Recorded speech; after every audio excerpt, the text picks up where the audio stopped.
I Mhm. was, if you don't have a juicer, obviously a juicer is better, but using just a regular blender, what's the difference between using a blender and juicing? Okay, so you saw all those things that I showed you. Um, all these here. Can you see my bowl? Yes.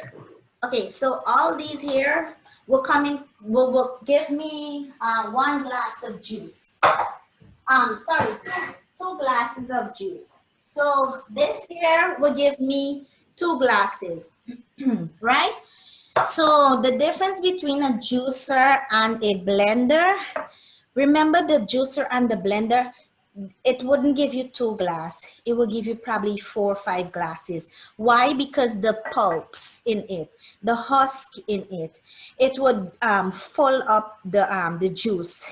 Because when you blend it, it's everything you're blending. If you can drink that, go right ahead. I can't drink it. I don't know. I can't drink it. It's too much. Like the like this ginger here.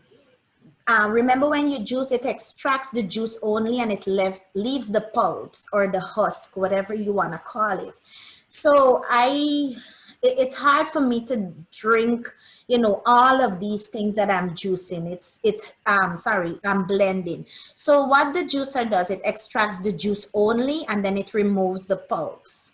So that's the difference between the juicer and the blender. The blender will blend everything and it will be much harder for you to drink it unless you want to have a big jug that you have all throughout the day and you drink a cup.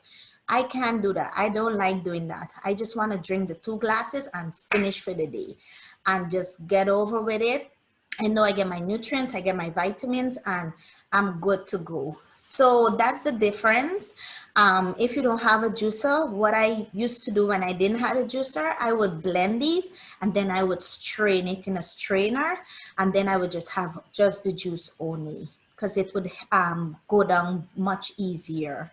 But if it works for you, if having turmeric, and ginger and all these bulbs, if it works for you, you go right ahead. So, and then I know the pulps and or the husk, whatever you call it, it would help you, yes, with more fiber inside of it. But when you have a good juicer, you juice out all the juice, the fiber is still inside the juice. So it doesn't necessarily mean that, that you're not getting all your fiber in when you're doing the juicing. But whatever you have, if you can't afford a juicer right now, you use a blender, go right ahead. Use your blender. If you can stomach it and drink it just like that, drink it just like that, or you can strain it and just get the juice only. So basically that's the difference.